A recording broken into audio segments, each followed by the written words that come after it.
அண்ணன் action king Arjun அவர்கள் சனாதனம் என்பதை சமாதானம் என்று புரிந்து கொண்டாரா, அல்லது சனாதானத்தின் வேறு பெயர் சமத்துவம், சகோதரத்துவம், சமூக நீதி, மத நல்லிணக்கம் இந்த மாதிரி மாத்தி புரிஞ்சுனாரன்னு எனக்கு தெரியல.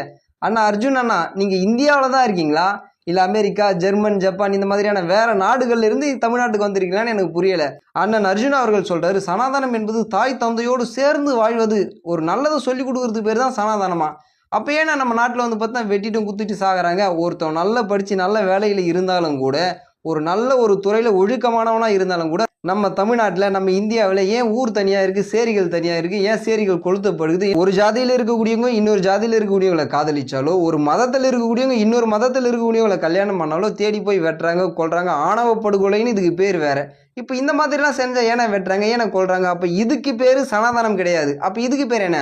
சகோதரத்துவமா, இல்ல மனிதநேயமா? இதுக்கு பேர் என்ன? சனாதனம்ன்றது தொடக்க காலத்துல எப்படி இருந்ததுன்னு பொருள் கிடையாது. இன்னைக்கு என்னவா இருக்கு? இன்னைக்கு தொட்டா தீட்டு, பார்த்தா தீட்டு, கொல்றாங்க, வெட்டுறாங்க. இதுக்கு பேர் தான் சனாதனம். அதாவது பிறப்பின் அடிப்படையில் இங்க யாருமே சமம் கிடையாதுன்னு சொல்லக்கூடியதுதான் சனாதனம். அதாவது பிறப்பின் அடிப்படையில் உயர்ந்தவர்கள் தாய்ந்தவர்கள் இந்த போலியான இந்த முட்டாள்தனத்தை கற்பிக்கக்கூடியதுக்கு பெயர் தான் சனாதனம். அதனாலதான் அப்படிப்பட்ட அந்த சனாதனத்தை எதுக்கணும், ஒழிக்கணும்னு அந்த காலத்திலிருந்து இந்த காலம் வரையிலும் எல்லா அறிஞர்கள், புலவர்கள், புரட்சியாளர்கள் குரல் கொடுத்துட்டு வராங்க. வள்ளுவரில் இருந்து வள்ளலார் வரையிலும் பெரியார், அண்ணா, முத்தமிழர், கலைஞர், இன்னைக்கு நம்ம தலைவர், நம்மளுடைய இளந்தலைவர் சட்டசபைக்குள்ளேயே சொல்றாரு, ஒழிக்கப்பட வேண்டியது சனாதனம்னு. இதுதானே உண்மை. இதை தெரிஞ்சுங்கன்னு. சனாதனம் வேண்டும் என்று சொல்லக்கூடியவர்களாம் யாரு தெரியுமா? முழுக்க முழுக்க மனித தன்மையே மறந்து ஜாதி உணர்வு, ஜாதி வெறி இதுக்குள்ள கட்டமைக்கப்பட்ட மனிதர்கள் இருக்காங்க பாத்தியா, அவங்க மட்டும்தான் சொல்லுவாங்க சனாதனம் வேண்டும் என்று. ஒரு மனிதனை விட இன்னொரு மனிதன் எந்த காலத்திலும் எப்படியும் உயர்ந்தவனும் கிடையாது, தாய்ந்தவனும் கிடையாது என்று சொல்லக்கூடியவன் ஒருபோதும் இந்த சனாதனத்தை ஏற்றுக்கொள்ள மாட்டான்.